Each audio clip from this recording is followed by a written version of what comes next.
I think we're just going to start maybe with a bit of a grounding, because Maya was saying that they are feeling a bit like words are not coming to them. So we're going to go slowly through it.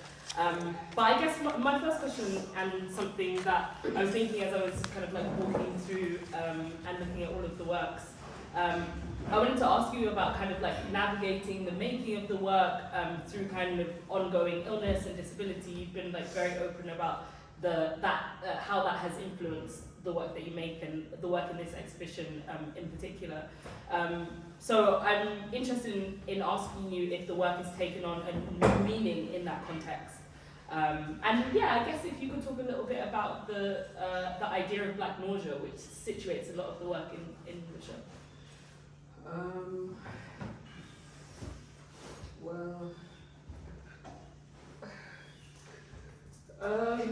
Yeah, I suppose black nausea is like rooted in my experience of chemotherapy. Sorry,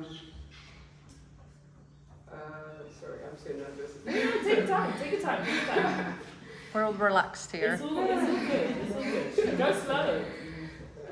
Yeah, my experience of chemotherapy whilst at RCA studying my master's.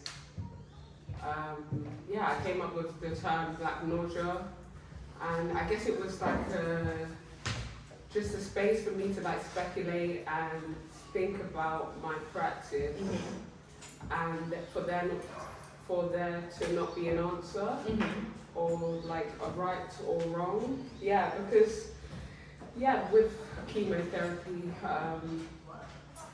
it really affected my cognitive ability, and it affects me now that I have memory loss, and it just became, my thoughts just became so like abstract, and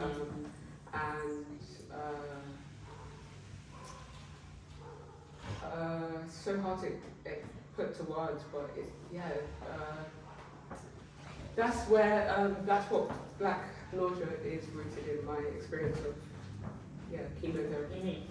I think it's really interesting you're talking about like your thoughts kind of scattering and abstraction, because I think that's something that speculation as a kind of practice or a form allows. Like you said, it allows for kind of like failure and mistake. It allows for there not to be a right or wrong answer. And I guess I wanted you to expand a bit more on speculation, because I think about speculation in terms of like creative practice and cultural production as a way of kind of reordering what is possible in the world, right? And meeting a world that is kind of false, like very violent, in a different way, to say like, I am not going to present myself in a particular way to a social landscape, basically. So I'm wondering if you could talk a bit more about speculation, and I guess a bit about abstraction as well. Well, I guess it's rooted in like trying to, get my master's degree at the same time as dealing with breast cancer. Trying to intellectualize what I'm doing at the same time as going through, chemotherapy. Just like my brain cells, everything in my mind just all over the place. Like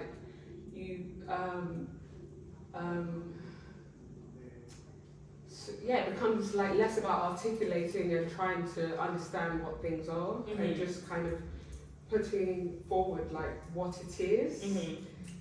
Because I just feel like in academia and education we're always just trying to, with learning, I guess you're always trying to find answers. But I guess I'm just looking at what is there in a way.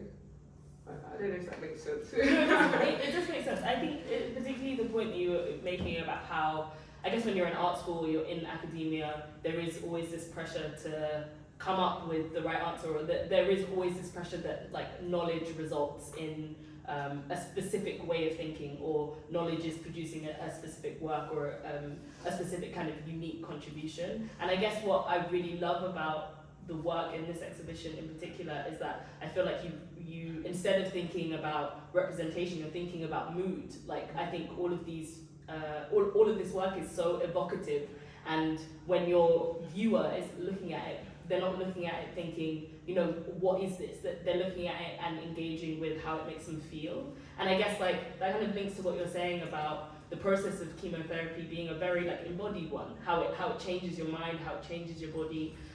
So that was more of a rant than a question, but I guess is there anything you want to say on like mood and feeling and the place of feeling in the work, or the place of feeling in ideas of black nausea? Yeah, I mean, I've made all of these works with the intention for people to feel, and I guess poured my heart and soul into the works, because yeah, we're just living in such dark times, and you know, having my diagnosis of my cancer being metastatic to my liver, you know, that again just pushed me even further to think, okay, I want to make, I want people to feel like, I just want people to feel, because going through chemotherapy, you can't think, you can't articulate, the answers aren't there, so yeah, it puts you in a different way of surviving, I guess, or I mean, there are, it's a different way of articulating, it's a different, maybe I'm speaking about something, but I'm not using words. So, yeah, I mean, there's always the black and the white, and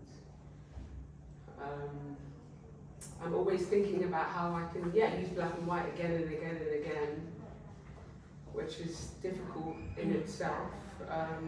I think I'm rambling here, so help me. I think also alongside the black and white, you play a lot with different textures. Yeah. And something like a later question that I wanted to ask you was about how, like you said, black and white maybe are thought of as very simple colours, but like blackness has been the subject of a lot of like theory, a lot of thinking. Like a lot of people have theorized blackness as kind of like an absence of light, or a hole, or a wound, or a kind of stinging. And I think what I also love about the exhibition is that you show us the diversity of that shade or that color or whatever you want to call it. So I guess can you talk a bit more about the deliberate use of black and white over and over again and in different ways?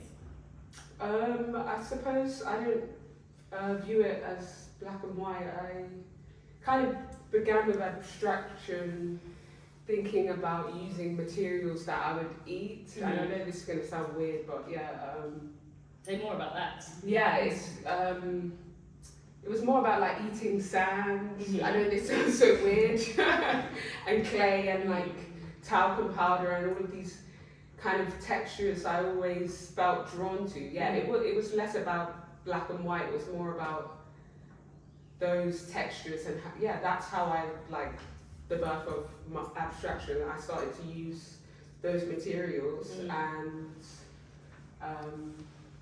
what did those materials offer to you, do you think?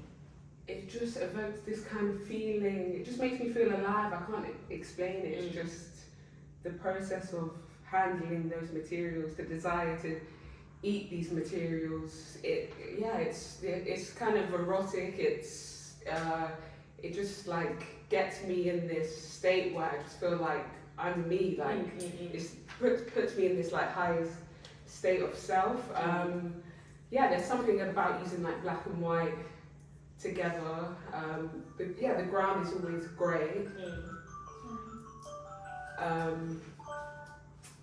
The ground is always grey, or the byproduct of the work, and I always use the same type of grey. But there's something about layering like black and white. The viscosity of the black, the chalkiness of the white. There's always that relationship. That it's erotic. It just feels like it just feels like me. It just feels, there's just this feeling that it's just this high. That, I think what you're kind of getting at is like how I guess like layered and complex like the non-rational can be, right? Like when you engage with materials not using your brain or not using a dominant way of knowing. When you're using touch instead, or using your other senses, there is a whole another world that opens up in terms of how people can engage with your work, and how, I guess, it changes in their hands, right? And I guess I'm wondering then, are you interested in making work also that your audience can touch and feel and have that same connection that you do, or?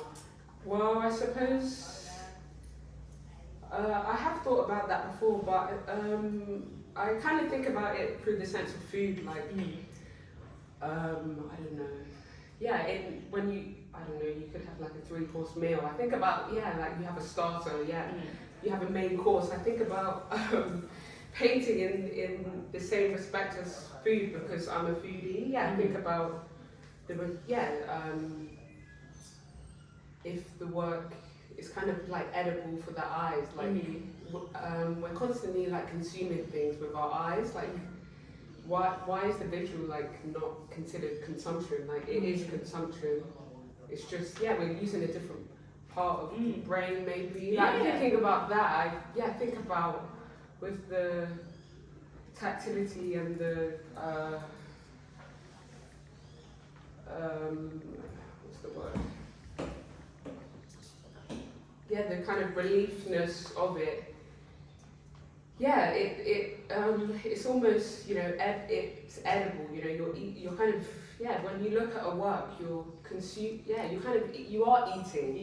In a sense. I really get that, in that, the gaze is incredibly powerful, and there's like a really long history in like art history, but also just in general of the violence of spectatorship, right? Like this question of who's looking, why are they looking, from what angle are they looking at the work, and how does that change what the work means, how it's situated, etc. I really love what you said about like the edible, and I guess now let's switch course a little, and think about, I was really touched when you asked me to do this, and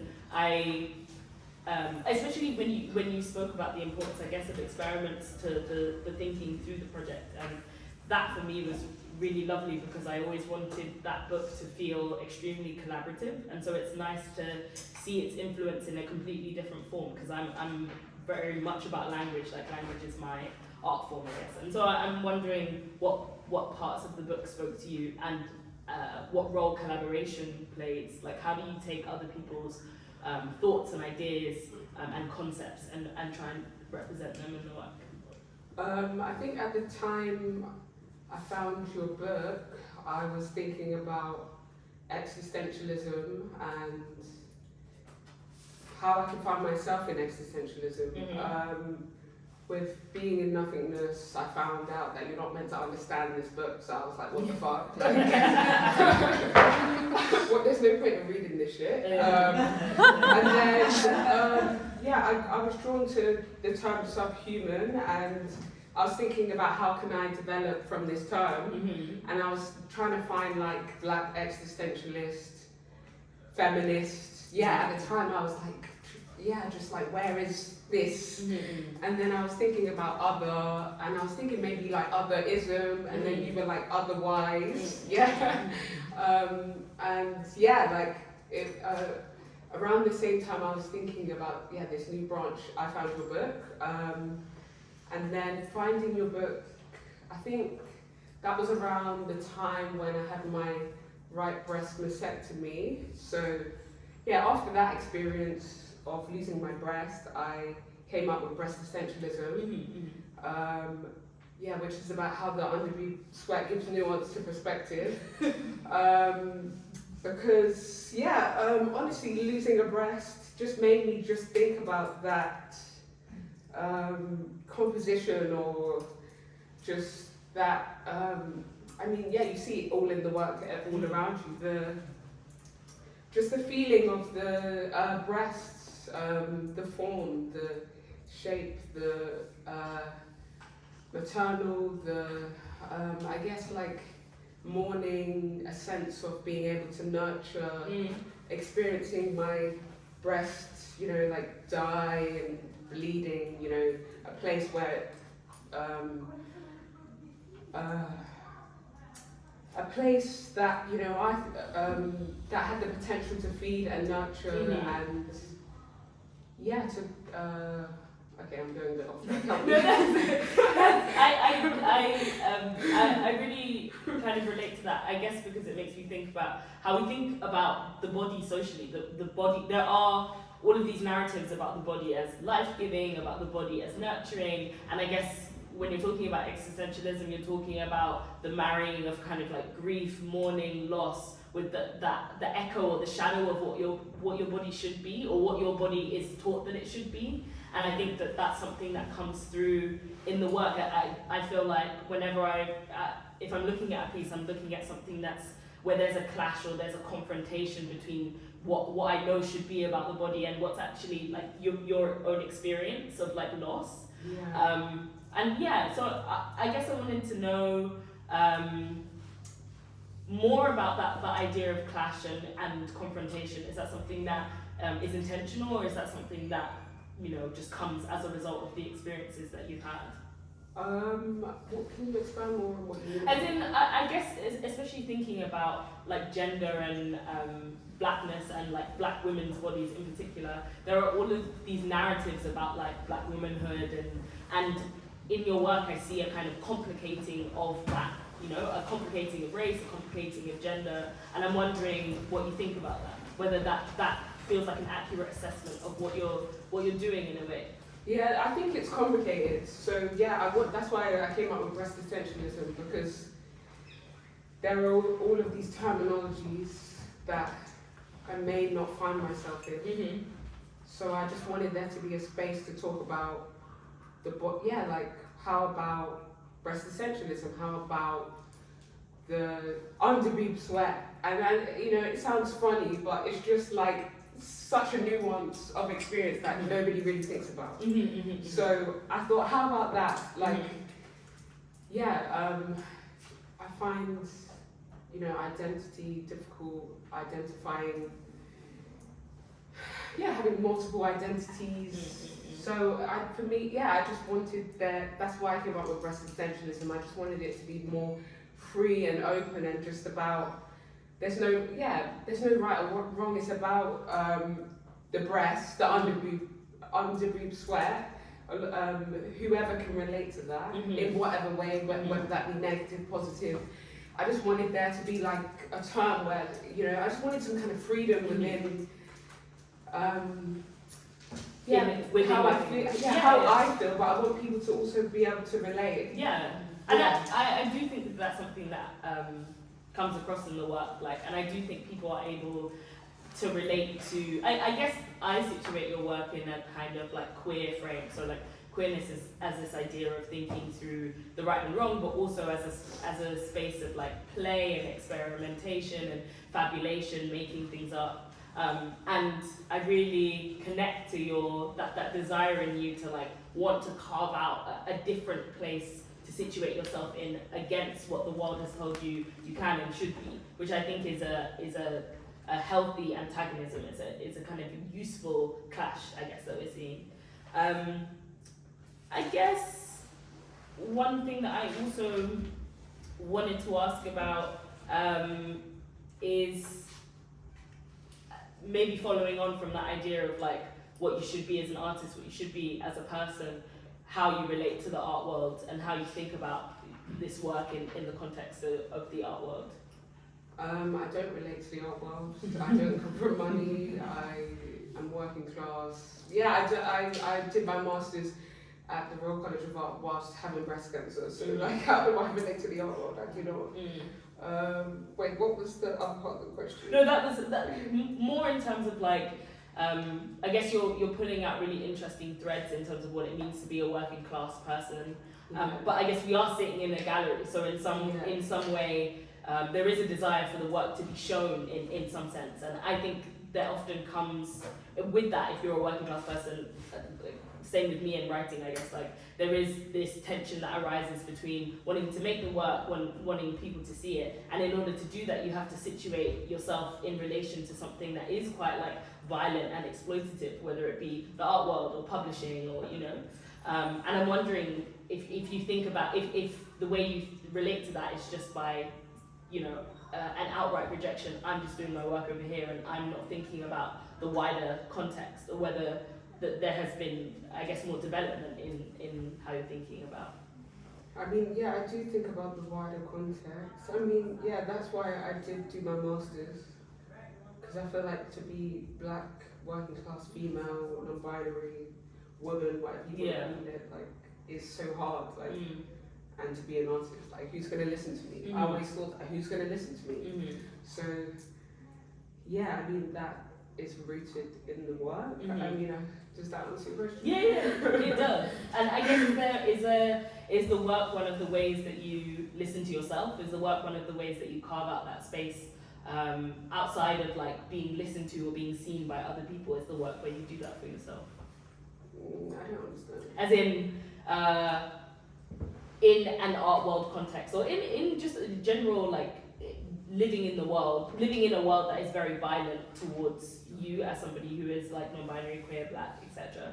I guess I'm asking what your personal relationship to the work is. Is that where you put all of your feelings about that experience in the world? Is it in the work?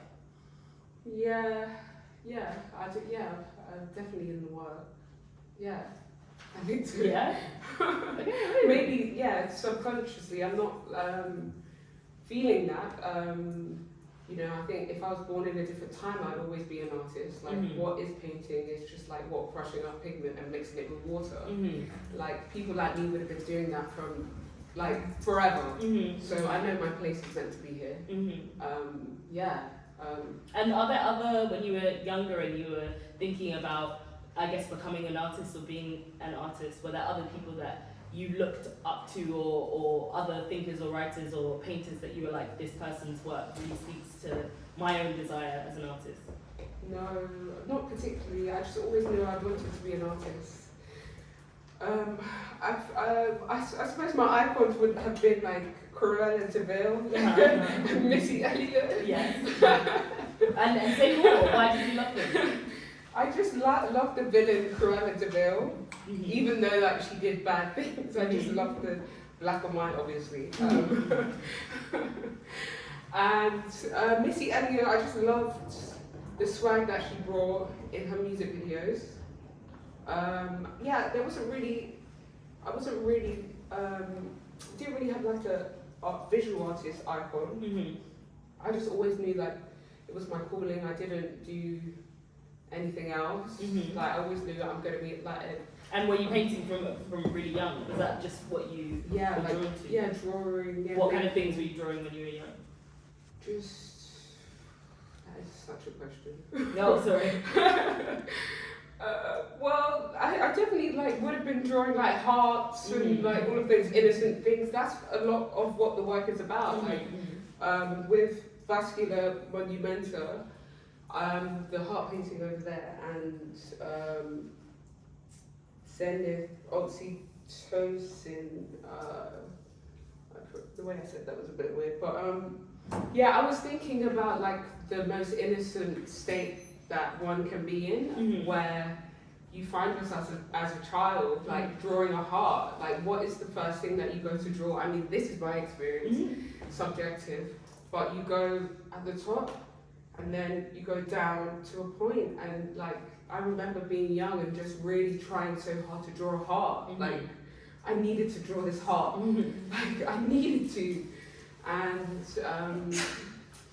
that's what I was thinking about with this work, like that state of innocence in childhood where you just want to draw a heart. Like, I know, there's so much evil in the world, and, maybe some of these people would have wanted to draw that heart, or I think all of the works here are rooted in love, thinking about love in that sense, as a symbol, but also connected to the breast, because if you think about, those 2 points that come over as arcs, that can resemble breasts. Thinking about those, I think this is kind of going off topic, but the heart as a symbol connected to the breast as, it's kind of this overlooked thing that Yeah. we use all Yeah. the time, you know, sending emojis. Yeah. And also, look, I really get you on the idea of like the heart as a symbol, because it means so much. Obviously, it means love. It's something that I guess people don't really think about like critically when they're using. So like one thing that I see in all of the work also is like some kind of echo of the body, whether it's ribs or the heart. And what you were saying about the playfulness of being a child and innocence really connects to me, because that's something that I kind of put in experiments at the very end, this idea of like, there is this kind of like knowledge that we can learn from children and the way that they engage with the world. Yeah. And so it's like, I really connect to this idea of like using these paintings as a way to rediscover that in yourself, because that's something that the world really tries to kind of like discipline out of you as you grow older. Yeah, I agree, and I think there's a lot for the children that we can learn. I remember someone telling me about this tree where you put like words like onto it, like nice, kind words or something. Teacher. And I was thinking, we need like more stuff like that, like, stuff that you learn in nursery, just to be kind to one another. A lot of thoughts like that, is rooted in the work, and of course, being just, we all start out as innocent children that I either breastfed or not breastfed, we all come from that. I can't even put it to words, but the work says it. I think also like, I guess that to end, maybe before we like open up to a couple of questions, I am interested in not only obviously the symbol of the heart, but like a more expanded understanding of love, right? So like thinking about love outside of like romantic relationships, thinking about love also as a driver of like politics, as a driver of the way that we engage with one another, especially in a world that is increasingly, more violent, increasingly more catastrophic, right? Like love might help animate the way that we engage with one another, and that's something also that I feel like is definitely deeply embedded in the work. But that might be a nice place to end on a kind of expanded love ethic. And if anybody has any questions, please do let us know. Yeah. Thank you for that. Really cool insights. I think the work is so beautiful. I wanted to ask you, from what I'm hearing, I'm an abstract expressionist myself, and I think that it's almost like a spiritual calling. And how you're talking, I can understand when they say, "Oh, did you want to become an artist?" It's like, no, I just am one.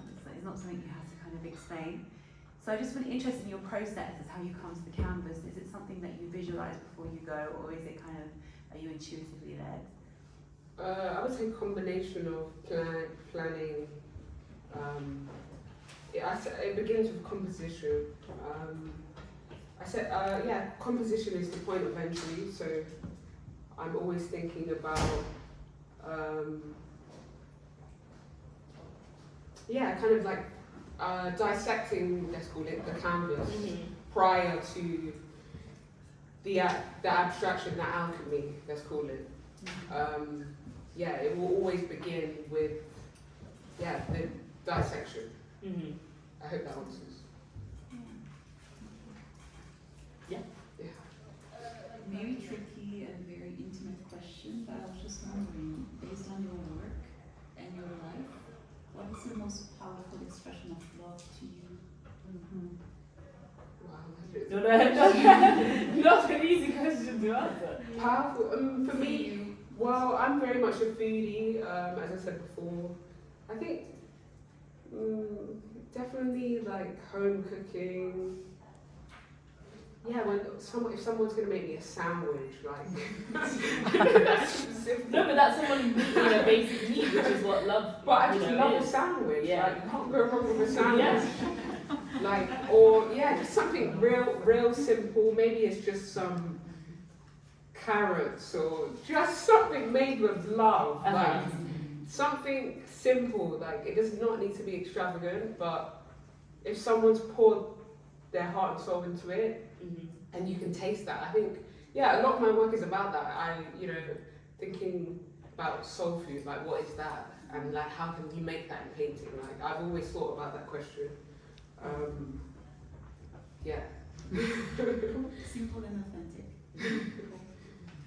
But yeah, I think that question of food is a really interesting one, because food isn't also just about what you eat, right? It's about the time and the labor that's spent in like making that thing. It's about meeting the need, which is hunger. It's about like, it's also a way to like commune and be with people sitting around the table. That has been, I think, especially in like Black feminism or in like organizing, that has been like a core staple. Like if you want to organize a community, you like give free food to people, and suddenly they start to come, they start to have conversations.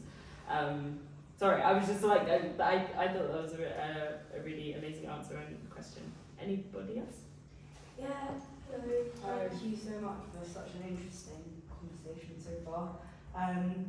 My question was about thinking about the like expanded notion of love and love as politics. Like in my head, you have like curiosity, which is something again like childlike, coming back to what you were both talking about, and like beginning with the like, what is it, rather than trying to represent it, that pure curiosity that children have, and then you put attention on it, and then like hopefully that grows into love, I guess. What do you like to pay attention to? Like it's kind of a similar question, personal, and like take it however you want, but like other than your canvas, like what are some of the things you love to pay attention to? Can you kind of be a bit more specific? So I guess like it's the idea of, I don't know, I've just been thinking about this a lot today, of like kind of self and other, and like weirdly sometimes I feel kind of most like at peace by myself when I'm paying attention to something that's like other, that I find community. Sort of think of like going to a gig or live music where like everyone is in that room and you're like aware of yourself, but you feel very like unified in the one experience of looking at something. I don't know if you. I guess the way I would interpret that question is like, apart from the canvas, like what other things are you drawn to? Like what other things grab your attention? What other things spark your curiosity? And how does that make itself? How does that make its way into the work, or how doesn't it make its way into the work? It's basically a more complex way of asking what else do you like? Well, I guess with my experience of cancer, it's very much like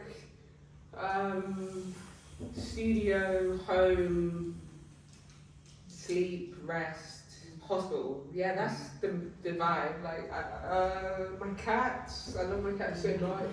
I love Hello Kitty so much. You might not see it, but no, I think that's in there. I love Hello Kitty. Yeah, I look at those Hello Kitty memes. Like I'm like obsessed with Hello Kitty.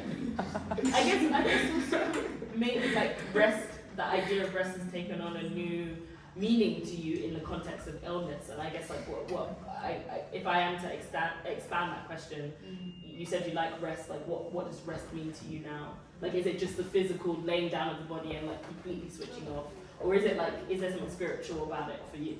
I guess I'm still figuring that out. I find it hard to rest. I find rest challenging. I'm restless.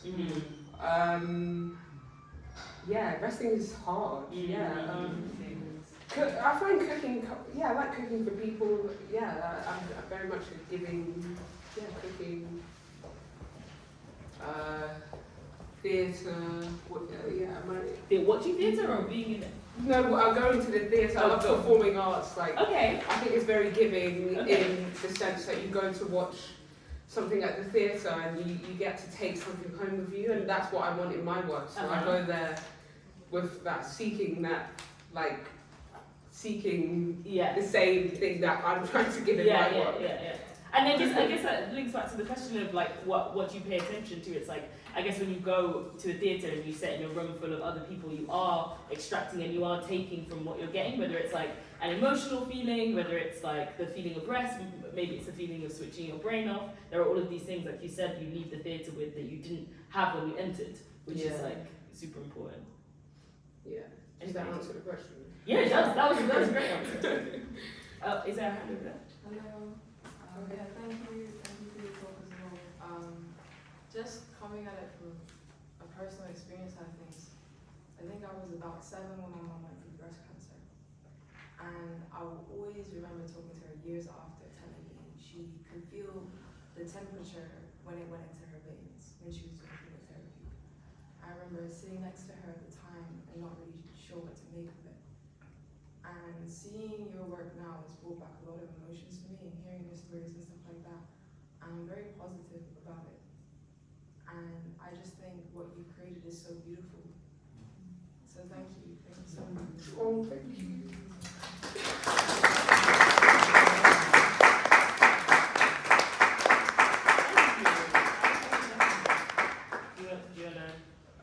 Yeah, I wanted to say, first of all, thank you for sharing that, and I'm sorry to hear that.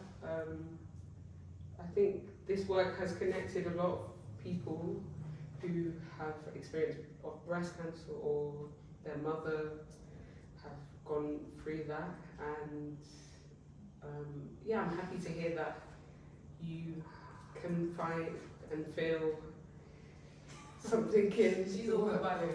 She's probably gardening right now. Any other final questions, should we say? I have one. Yeah. Oh, there's one here and then one here, but we'll come to you. Thank you. I'm a bit cognitively as well, but so I've been through breast cancer treatment my own. I met actually at a support group, and it's for me. I mean, to turn the experience of going through just the trauma of a diagnosis and brutal treatment, and so when I first came to look at the images, but just sat here now with you, it's just the fragments of images that I feel I recognise, you know, the scans, the kind of the ways in which we're required to perform in all the different medical encounters, but also I think what I'm really struck by is to go back to the beginning of the conversation where you were talking about the sort of altered states that you're in, going through chemo, and so I don't think it's talked about really. It's sort of coded as a series of symptoms, but it's just been a drug haze. I experienced it, and I think, I don't know, this, to turn it into a question, it feels like this just beautiful record, an archive of fragments of kind of really disturbing experiences that you've just texturally made into these. It's like this encounter with, I don't know, I can't put it into words, but, and also on a funny note, I was kind of wanted to ask you, because obviously one of the big symptoms of chemo is nausea, and I know you also use the term black nausea, and I wondered how you sort of navigate that, being a foodie, and you know, I remember the doctor saying, do not eat anything that you really like, because you'll never be able to eat it again. So I just wondering, just lots of... Can you help me out? Yeah. That was a beautiful mix of different things. I guess what I got from what's your name, sorry? Lisa. What Lisa was saying was that I think that in the work you've been able to really capture all of the different elements and dimensions of a really traumatic experience. And so I guess like to go to the end of the question, the question was about like the irony of, you know, this term black nausea, when you're also going through a bodily experience where you're also experiencing nausea and you're somebody who likes food. So like for you, what has that experience been like? Has it been funny for you? Has it been something that is kind of sad, or is it something that you've just kind of like taken on? Well, for me with chemotherapy, you know, you always hear the story about people doing chemo losing loads of weight. I had the complete opposite. I ate so many vegan burgers, I cannot explain to you. I put so much weight on. I was addicted to vegan burgers, Diet Coke, milkshakes. Yeah, Okay. like, I just ate so much food, it was just like, it was, oh my gosh. Okay. So maybe the nauseous from the Yeah, I ate loads of junk food. So, Okay. I mean, yeah, I'm still experiencing nausea now. I felt nauseous this morning. The nausea is ongoing. I don't really know how to answer that question. It's a bit of a ramble response. No, I think that was a great response. I also think maybe something that Lisa said made me think about, like, in terms of like capturing the experience, that there seems to be in the work all of this like haunting and all of this like ghostliness in like the figures that you're kind of representing, or in the textures that you're using, and that's a really powerful thing visually, right? To like look at something and feel like there's an echo of something else you can't quite explain. That's not really a question, it's just like another bit of praise about the work. But that made me, what Lisa said made me think about the ghostliness, especially of like, you know. Celeste, would you like to round us off with maybe a last question? Yes, so I remember one of the first conversations that you and I had when you saw, you know, the show installed was how are you feeling, you know, about being surrounded by these works, you know, for the duration of the show. You're like, are you not scared? That was like your question. And of course, some of your works, you know, are scary or feel like, you know, sometimes, you know, they are kind of evocative, can be violent sometimes. They have definitely an energy that can be almost overwhelming. But then, you know, I've been with these works for now 6 weeks, and every day I find something that I hadn't seen before. I kind of find a detail that I hadn't noticed, and I almost feel I'm getting to know you more and more every day. And I feel these are amongst the most intimate works that I have shown in the gallery since it opened.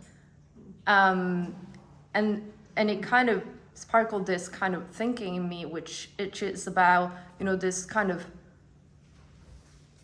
important contrast, I would say, between what they look like and then the intimacy, you know, that one feels in being surrounded by these works. You know, I'm thinking about, you know, that little work, Zenith Oxytocin, you know, and the oxytocin is this kind of hormone that is released during breastfeeding and generates this strong bond between mother and child, you know, and that is the ultimate example of love, you know, maternal love, that love that you feel when you are a baby, that is probably, you're never gonna feel it before with such a kind of energy. And, you know, it's just so, you know, they're just so intimate and so powerful.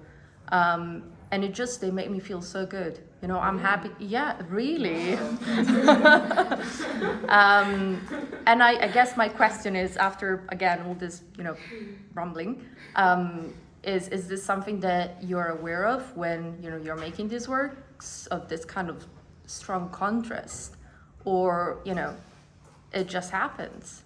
I mean, you know, all the works have been rooted in nausea, pain, confusion, labour, sweat, tears, blood, you know, loss, grief. Yeah, and I'm struggling to find words.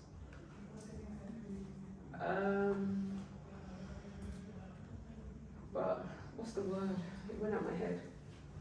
I think maybe it's like, yeah, I guess I really connect to what Celeste is saying, and you know, I don't want to answer for you, but it seems like you you are working from really a place of intuition. And as you say, like when you come to the canvas, like composition is the thing that you're thinking about. So maybe you're not aware, you're making like through your body, you know, like you're not really aware of like all of the other things that people will maybe attach to your work or how it makes other people feel when they look at it. I guess it seems to me, like, to come back to the question of intimacy, that when it's you and the canvas, it's just you and the canvas, and you're not really thinking about anything else. Is that fair to say? Or?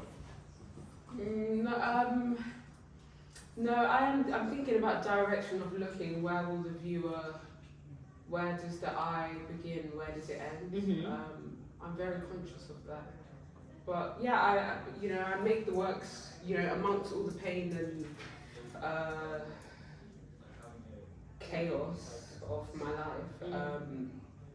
I make it with the intention to give, and to give. When you